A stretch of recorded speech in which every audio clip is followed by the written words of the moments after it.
मैं एक गहरा कुआं हूं इस जमीन पर, बेशुमार लड़के लड़कियों के लिए कि उनकी प्यास बुझाता रहूं। उसकी बेपनाह रहमत उसी तरह जर्रे जर्रे पर बरसती है जैसे कुआं सबकी प्यास बुझाता है। इतनी सी कहानी है मेरी, ज़ैनुल आबदीन और आशी अम्मा के बेटे की कहानी। उस लड़के की कहानी जो अखबारें बेचकर अपने भाई की मदद करता था। उस शागिर्द की कहानी जिसकी परवरिश शिव सुब्रमण्य अय्यर और अय्यादुराई सोलोमन ने की। उस विद्यार्थी की कहानी जिसे पंडले मास्टर ने तालीम दी, MGK मेनन और प्रोफेसर साराभाई ने इंजीनियर की पहचान दी, जो नाकामियों और मुश्किलों में पलकर साइंसदान बना। और उस रहनुमा की कहानी जिसके साथ चलने वाले बेशुमार काबिल और हुनरमंद लोगों की टीम थी।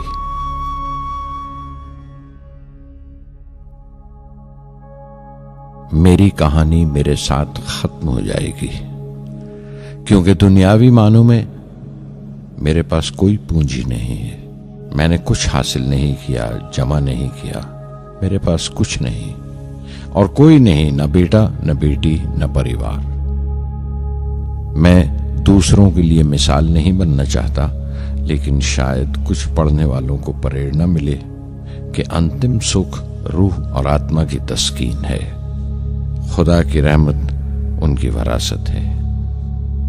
मेरे परदादा अबुल, मेरे दादा फकीर और मेरे वालिद ज़ैनुल आबदीन का खानदानी सिलसिला अब्दुल कलाम पर खत्म हो जाएगा, लेकिन खुदा की रहमत कभी खत्म नहीं होगी, क्योंकि वो अमर है, लाफानी है। पूर्णमद पूर्णमिदं पूर्णात् पूर्णमुदच्यते पूर्णस्य पूर्णमादाय पूर्णमेवावशिष्यते। ॐ पूर्णमदः पूर्णमिदं पूर्णात् पूर्णमुदच्यते पूर्णस्य पूर्णमादाय पूर्णमेवावशिष्यते। पूर्णमदः पूर्णमिदं पूर्णात् पूर्णमुदच्यते पूर्णस्य पूर्णमादाय पूर्णमेवावशिष्यते। पूर्णमदः पूर्णमिदं पूर्णात् पूर्णमुदच्यते पूर्णस्य पूर्णमादाय पूर्णमेवावशिष्यते।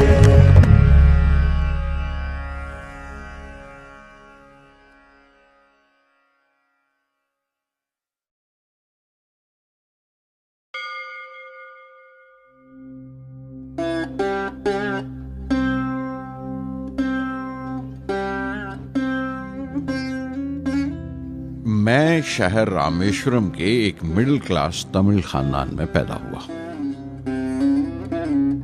मेरे अब्बा ज़ैनुल आबदीन के पास न तालीम थी न दौलत, लेकिन इन मजबूरियों के बावजूद एक दानाई थी उनके पास और हौसला था।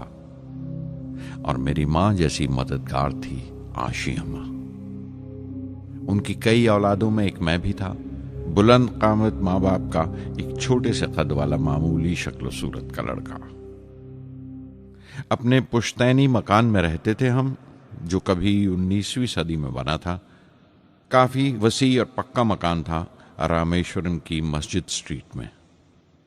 मेरे अब्बा हर तरह के ऐशो आराम से दूर रहते थे, मगर जरूरियात की तमाम चीजें मुयस्सर थीं।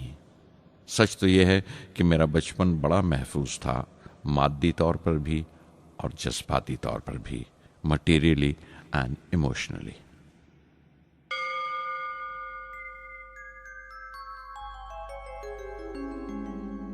रामेश्वरम का मशहूर शिव मंदिर हमारे घर से सिर्फ 10 मिनट की दूरी पर था। हमारे इलाके में ज्यादा आबादी मुसलमानों की थी, फिर भी काफी हिंदू घराने थे जो बड़े इत्तेफाक से पड़ोस में रहते थे। हमारे इलाके में एक बड़ी पुरानी मस्जिद थी, जहां मेरे अब्बा मुझे हर शाम नमाज पढ़ने के लिए ले जाया करते थे।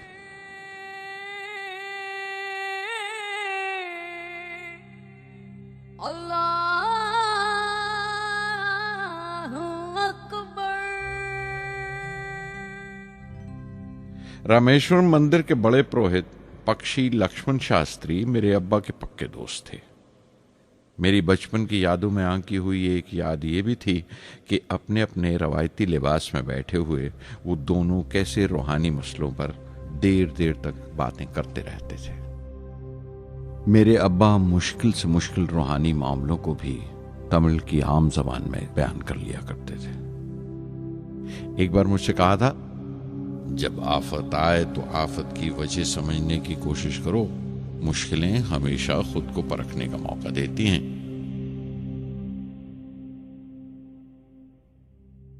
मैंने हमेशा अपनी साइंस और टेक्नोलॉजी में अब्बा के असूलों पर चलने की कोशिश की है। मैं इस बात पर यकीन रखता हूं कि हमसे ऊपर भी एक आला ताकत है, एक महान शक्ति है जो हमें मुसीबत, मायूसी और नाकामियों से निकालकर सच्चाई के मुकाम तक पहुंचाती है।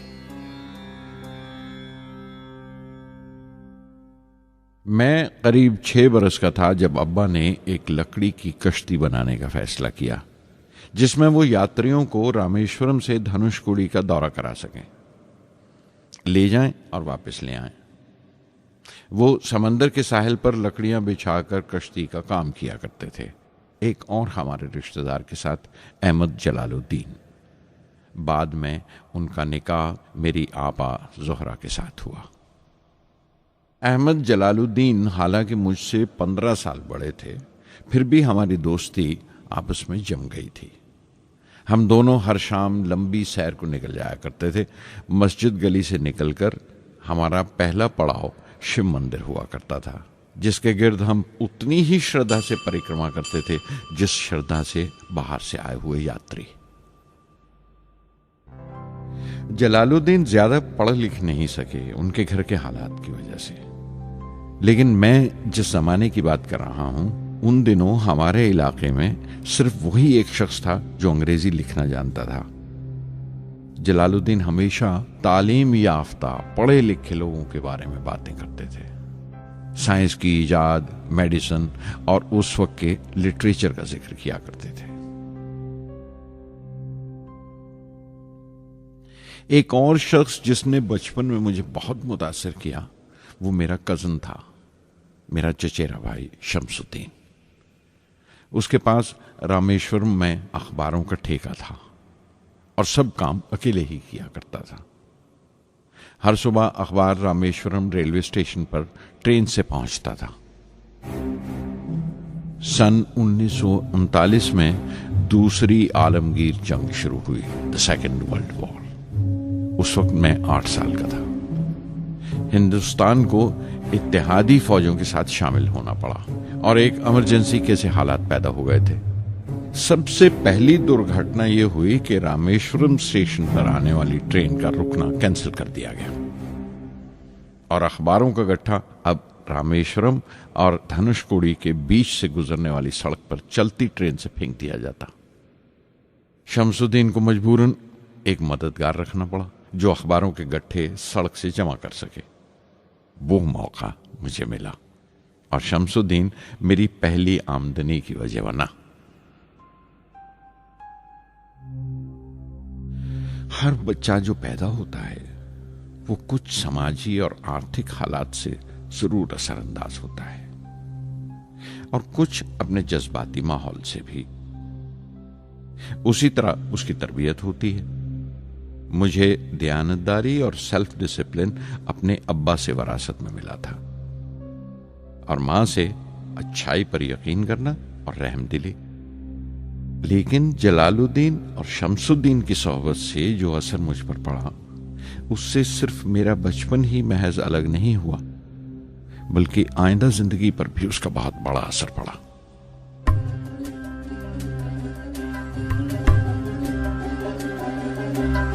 தந்தை மகற்கு ஆற்றும் நன்றி அபயத்து முந்தி இருப்பச்செயல் தந்தை மகற்கு ஆற்றும் நன்றி அபயத்து முந்தி இருப்பச்செயல் இருப்பச்செயல் மகன் தந்தைக்கு ஆற்றும் உதவி இவன் தந்தை என்னோற்றான்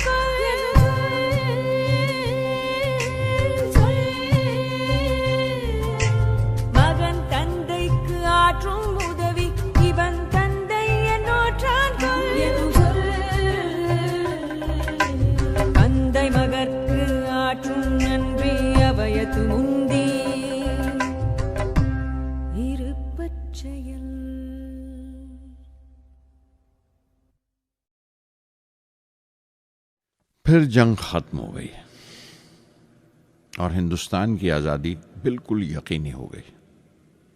मैंने अब्बा से रामेश्वरम छोड़ने की इजाज़त चाही। मैं डिस्ट्रिक्ट हेडक्वार्टर्स रामनाथपुरम जाकर पढ़ना चाहता था। शमसुद्दीन और जलालुद्दीन मेरे साथ रामनाथपुरम तक गए मुझे श्वार्ट्ज हाई स्कूल में दाखिल कराने के लिए। जाने क्यों वो नया माहौल मुझे रास नहीं आया। रामनाथपुरम बड़ा मसरूफ शहर था और करीब 50,000 की आबादी थी, लेकिन रामेश्वरम का सुकून और इत्मीनान कहीं नहीं था। घर बहुत याद आता था और घर लौटने का कोई मौका मैं छोड़ता नहीं था। श्वार्ट्ज हाई स्कूल में दाखिल होने के बाद एक 15 साल लड़के के तमाम शौक जो हो सकते थे मेरे अंदर जाग उठे। मेरे टीचर अय्यादुराई सोलोमन बेहतरीन रहबर थे, गाइड, उस नौजवान जहन के लिए जिसके सामने जिंदगी की बेशुमार मुमकिनात खुलने वाली थी।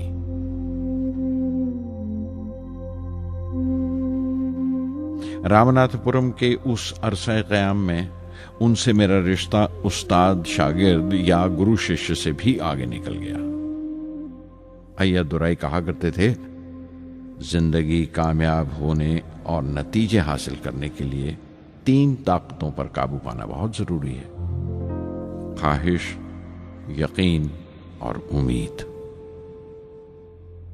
अय्यादुराई सोलोमन, जो बाद में रेवरेंड हो गए, कहा करते थे, इससे पहले कि मैं चाहूं कुछ हो जाए, ये जरूरी है कि मेरे अंदर उसकी पूरी शिद्दत से ख्वाहिश हो और यकीन हो कि वो होगा।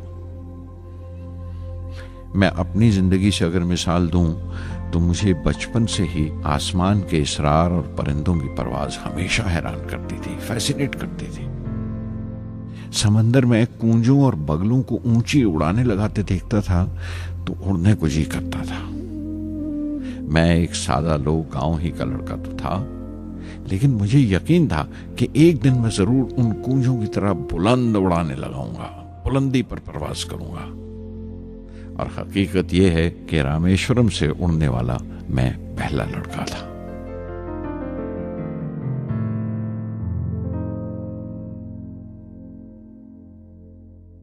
श्वार्ट्ज स्कूल में तालीम खत्म करते करते मेरे अंदर खुद एतमादी बस चुकी थी और मुझे यकीन था कि मैं जरूर कामयाबी हासिल करूंगा।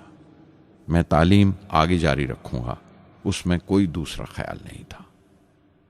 सन 1950 में मैं इंटरमीडिएट पढ़ने के लिए सेंट जोसेफ कॉलेज ट्रिची में दाखिल हो गया। जब बीएससी डिग्री के लिए मैंने सेंट जोसेफ कॉलेज में दाखिला लिया तो हायर एजुकेशन के माने सिर्फ इतने ही जानता था। ये नहीं जानता था कि हायर एजुकेशन के लिए कुछ और भी हो सकता है। न ये जानता था कि साइंस पढ़ के फ्यूचर के लिए और क्या मौके हासिल हो सकते हैं। बीएससी पास करने के बाद ही जान पाया कि फिजिक्स मेरा सब्जेक्ट नहीं था। अपने ख्वाब को पूरा करने के लिए मुझे इंजीनियरिंग में जाना चाहिए था। पता नहीं क्यों कुछ लोगों का ऐसा ख्याल है कि साइंस आदमी को खुदा से मुनकर कर देती है, लेकिन मेरे लिए तो साइंस एतमाद, विश्वास और रूहानी तस्कीन की वजह रही है।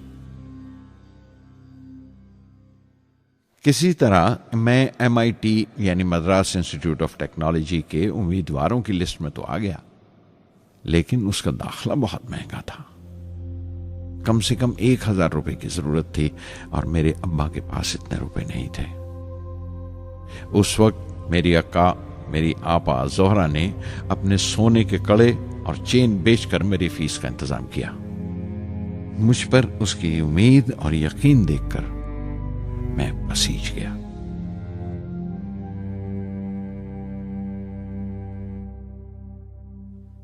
MIT में सबसे ज्यादा मजा आया। वहां 2 हवाई जहाज रखे देखकर जो उड़ान से बरी कर दिए गए थे, मुझे उनकी तरफ एक अजीब सा खिंचाव महसूस होता था। और जब सब लड़के हॉस्टल लौट जाते थे, मैं कई कई घंटे उनके पास बैठा रहता था। फर्स्ट ईयर मुकम्मल करने के बाद जब मुझे अपने ज्यादा खुसूसी मजमून चुनना थे, यानी अपनी स्पेशल ब्रांच का चुनाव करना था, तो मैंने फॉरेन एरोनॉटिकल इंजीनियरिंग का चुनाव कर लिया। MIT की तालीम के दौरान मुझे 3 टीचर्स ने बहुत मुतासिर किया। प्रोफेसर स्पॉन्डर, professor KAV Pandalai, professor Narasimha Rao. Professor स्पॉन्डर टेक्निकल एरोडायनामिक्स सिखाते थे। एरोनॉटिकल इंजीनियरिंग में दाखिले से पहले मैंने उनसे सलाह ली थी। उन्होंने समझाया था कि मुझे मुस्तकबिल का फैसला करने से पहले मुस्तकबिल की मुमकिनात के बारे में नहीं सोचना चाहिए, बल्कि सोचना चाहिए एक अच्छी बुनियाद के लिए और अपने रुझान और इश्तियाक के बारे में कि उसमें कितनी शिद्दत है, मेरे एप्टीट्यूड्स और एस्पिरेशन में कितनी इंटेंसिटी है। मैं खुद भी होने वाले इंजीनियरिंग स्टूडेंट्स से कहना चाहता हूं कि जब वो अपना स्पेशलाइजेशन का चुनाव करें तो ये देखें कि उनमें कितना शौक है, कितना उत्साह है और लगन है उस शोबे में जाने के लिए। प्रोफेसर KAV पंडले ने मुझे एरोस्ट्रक्चर डिज़ाइन सिखाया और उसका तज्जिया भी, विश्लेषण, एनालिसिस भी। वो बड़े खुशदिल और दोस्त टीचर थे और हर साल कोई ना कोई नया तरीका, नया नज़रिया लेकर आते थे कोर्स में। प्रोफेसर नरसिंह राव मैथमेटिशियन थे। वो एरोडायनेमिक्स की थ्योरी सिखाया करते थे। उनकी क्लास में दाखिल होकर मुझे मैथमेटिकल फिजिक्स बाकी तमाम सब्जेक्ट से ज़्यादा अच्छा लगने लगा। साध संगी हरि हरि नाम चित्तारा चित्तारा, साध संगी हरि हरि नाम चित्तारा, सहजी अनंतु होवे दिनु राति, अंकुर भलो हमारा, साध संगी साध संगी।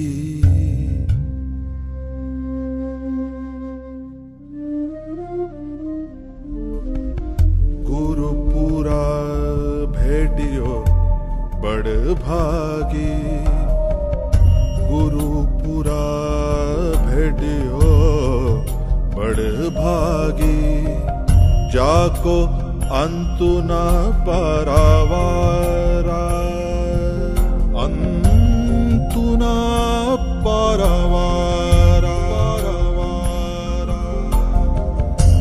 नानक सरनी गही स्वामी की, पुनः पुनः नमस्कार, साध संगी साध संगी।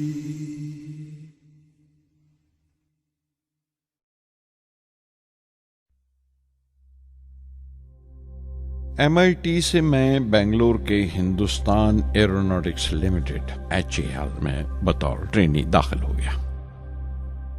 HAL से जब मैं एरोनॉटिकल इंजीनियरिंग ग्रेजुएट बनकर निकला तो जिंदगी ने 2 मौके मेरे सामने खड़े कर दिए और दोनों मेरी परवाज के देरीना ख्वाब पूरे कर सकते थे। एक मौका था एयरफोर्स का, दूसरा मिनिस्ट्री ऑफ डिफेंस में directorate of technical development and production का। मैंने दोनों में अर्जी भेज दी और बैक वक्त दोनों से इंटरव्यू का बुलावा आ गया। एयरफोर्स के लिए मुझे देहरादून बुलाया गया था और डिफेंस के लिए दिल्ली। मेरे दोनों मुकाम 2000 किलोमीटर के फासले पर थे। ये पहला मौका था मेरा अपने वसी और विराट वतन को देखने का।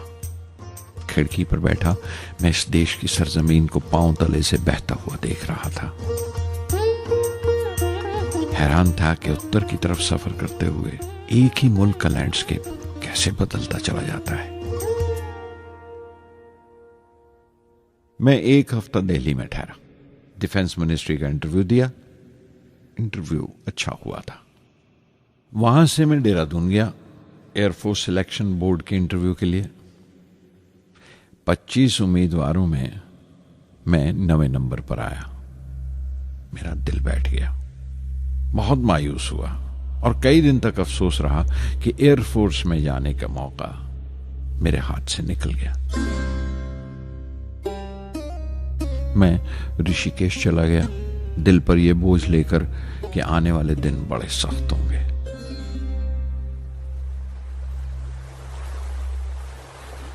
गंगा में स्नान किया और फिर चलता हुआ पास की पहाड़ी पर शिवानंद आश्रम तक पहुंच गया। स्वामी शिवानंद से भेंट हुई। देखने में बिल्कुल गौतम बुद्ध लगते थे, सफेद दूधिया धोती और पांव में लकड़ी की खड़ाऊ।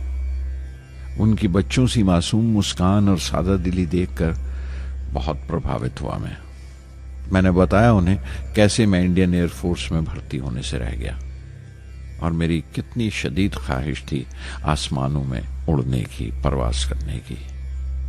वो मुस्कुरा दिए और बोले, ख्वाहिश अगर दिलो जान से निकली हो, वो पवित्र हो और उसमें शिद्दत हो, तो उसमें कमाल की एक इलेक्ट्रोमैग्नेटिक एनर्जी होती है, एक बरकी मकनातीसी ताकत होती है। दिमाग जब सोता है तो वो एनर्जी रात की खामोशी में बाहर निकल जाती है और सुबह कायनात ब्रह्मांड से सितारों की गति रफ्तार को अपने साथ समेटकर दिमाग में लौट आती है। इसीलिए जो सोचा है उसकी सृष्टि अवश्य है, वो तख्लीक होगा। तुम विश्वास करो इस अजली बंधन पर, इस वचन पर कि सूरज फिर लौटेगा, बाहर फिर से आएगी। मैं दिल्ली लौट आया, डिफेंस से अपना इंटरव्यू का नतीजा दरियाफ्त किया। जवाब में मुझे अपॉइंटमेंट लेटर थमा दिया गया और अगले दिन से सीनियर साइंटिफिक असिस्टेंट मुकर्रर कर दिया गया, 250 रुपए की माहाना तनख्वाह पर। 3 साल गुजर गए। उन्हीं दिनों बेंगलोर में एरोनॉटिकल डेवलपमेंट एस्टेब्लिशमेंट ADE का एक नया महकमा खुला और मुझे वहां पोस्ट कर दिया गया। बेंगलोर कानपुर से बिल्कुल मुख्तलिफ शहर था। मैं अपने डायरेक्टरेट की पोस्टिंग का पहला साल वहां गुजार चुका था। दरअसल हमारे देश में ये एक अजीब तरीका है, एक अजीब सा ढंग है अपने लोगों को हद दर्जा तक निचोड़ लेने का, जो हमारे लोगों को इंतहा पसंद बना देता है। शायद इसलिए कि सदियों इस देश ने गैर मुल्की तहजीबों के जख्म भी खाए हैं और उन्हें अपने दामन में जगह भी दी है। अलग अलग हुक्मरानों से वफा करते करते हम अपनी हैसियत, अपनी यकताई खो बैठे हैं। बल्कि हमने एक और ही किस्म की खूबी पैदा कर ली है कि एक ही वक्त में रहम दिल भी हैं और बेरहम भी, हसास भी हैं और बेहिस भी। जितने गहरे हैं उतने ही सतही। ऊपर से देखो तो हम बड़े खुश रंग और खूबरू नजर आते हैं, लेकिन कोई गौर से देखे तो अपने हुक्मरानों की एक बेढब नकल से ज्यादा कुछ नहीं है।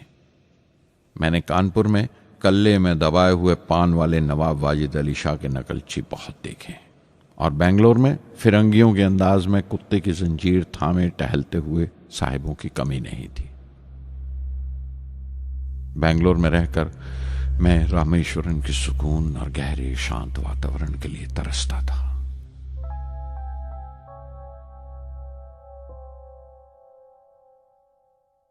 पहले साल तो ADE में कोई ज्यादा काम नहीं था। एक प्रोजेक्ट टीम बनाई थी कि 3 सालों में एक स्वदेशी हॉवरक्राफ्ट तैयार करें और वो वक्त से पहले तैयार हो गया। नंदी उसका नाम रखा गया, शिव की सवारी के आधार पर। उसका डिजाइन हमारी उम्मीद से ज्यादा अच्छा था, लेकिन मैं सख्त मायूस हुआ जब आपसी कंट्रोवर्सीज की बिना पर सारा प्रोजेक्ट बालाए ताक रख दिया गया, बंद कर दिया गया।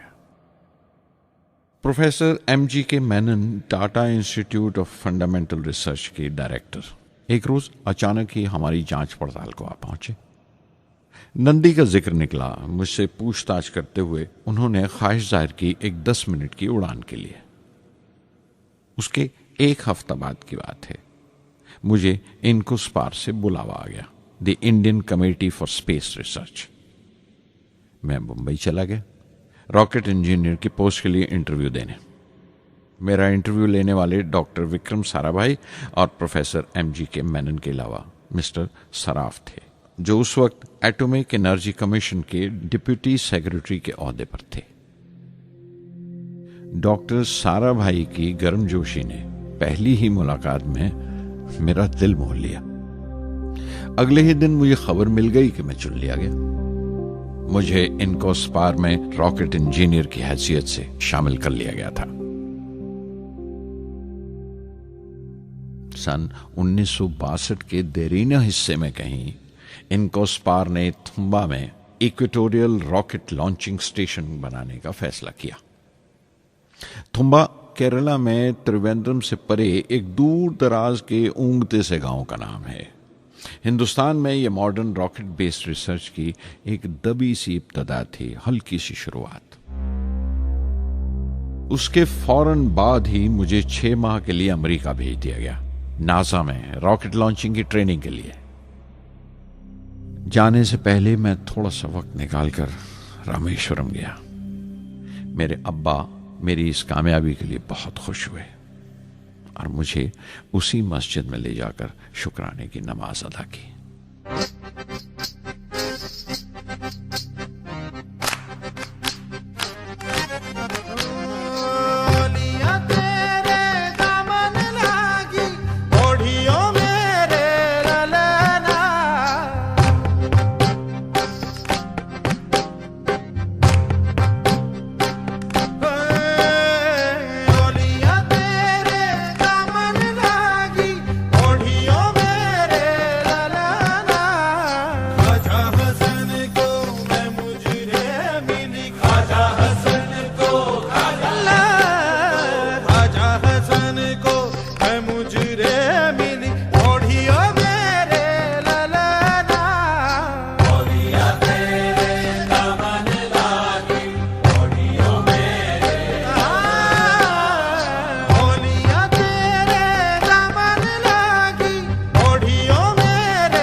NASA Langley research centre Virginia में मैंने अपने काम की शुरुआत की। बाद में Goddard space flight centre Maryland चला गया। मैं अपना इंप्रेशंस अमेरिकन्स के बारे में बेंजामिन फ्रैंकलिन के इस जुमले से बयान कर सकता हूं, जिन बातों से तकलीफ होती है उनसे तालीम भी मिलती है। हिंदुस्तानी तंजीमों में, यहां की ऑर्गेनाइजेशंस में एक बड़ी मुश्किल है।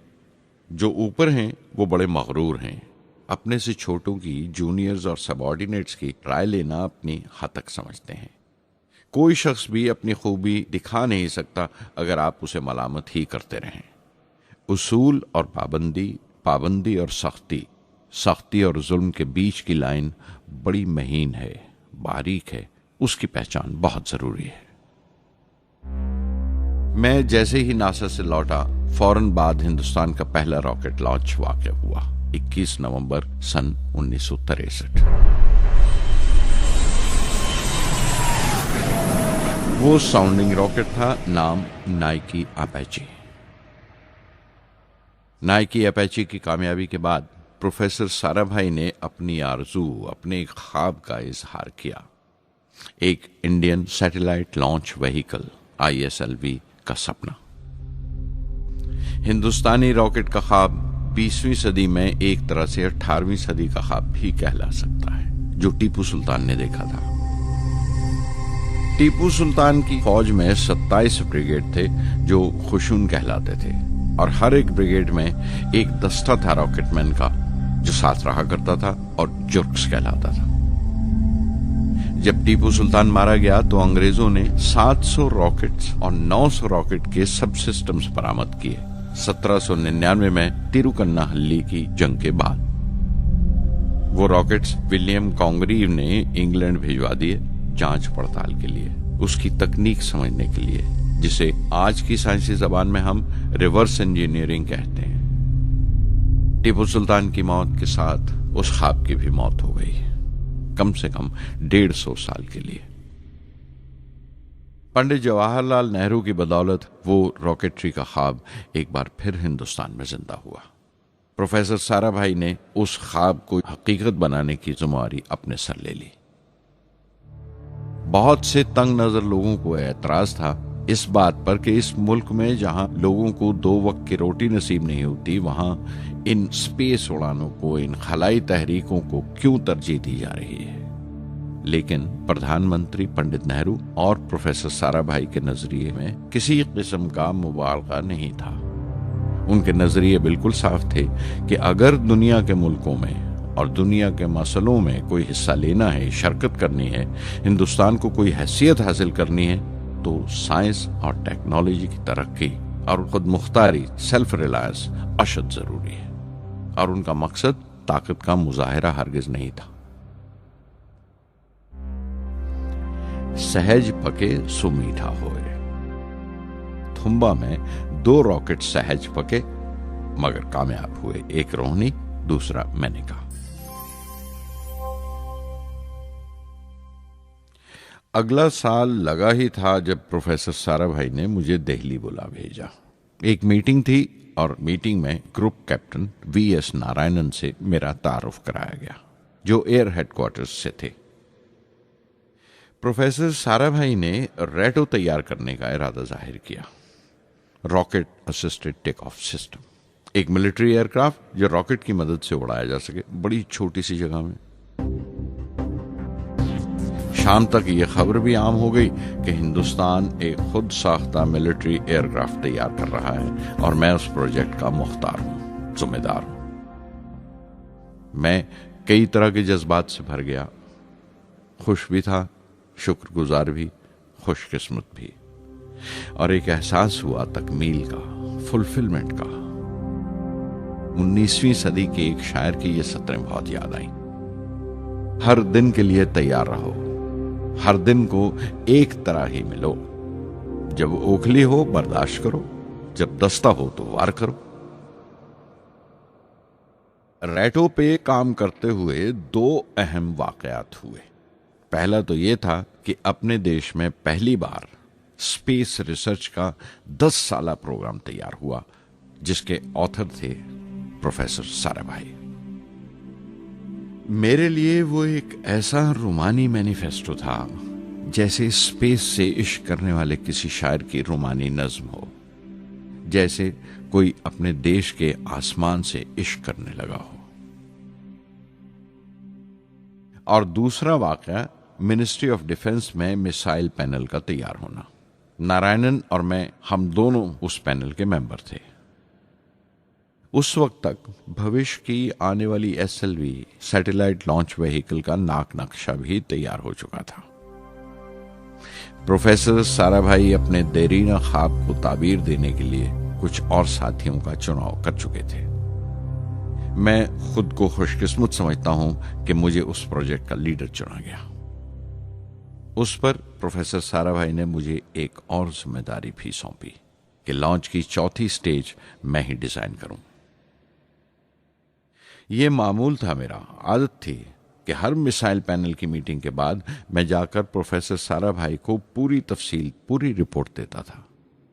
दिल्ली में ऐसी ही एक मीटिंग के बाद 23 दिसंबर 1971 को मैं त्रिवेंद्रम लौट रहा था और उस दिन प्रोफेसर साराभाई थुम्बा में SLV का मुआयना करने गए हुए थे। दिल्ली एयरपोर्ट के लाउंज से मैंने उन्हें फोन किया, पैनल मीटिंग की तफसील बताई। प्रोफेसर साराभाई ने मुझे कहा कि मैं त्रिवेंद्रम एयरपोर्ट पर उनका इंतजार करूं। मैं जब त्रिवेंद्रम पहुंचा तो फिजा में एक मातम बिछा हुआ था। मुझे खबर दी गई कि प्रोफेसर साराभाई नहीं रहे। चंद घंटे पहले दिल का दौरा पड़ने से उनका इंतकाल हो गया। मैं थर्रा के रह गया। चंद घंटे पहले ही तो मैंने उनसे बात की थी। मेरे लिए वो बहुत बड़ा सदमा था।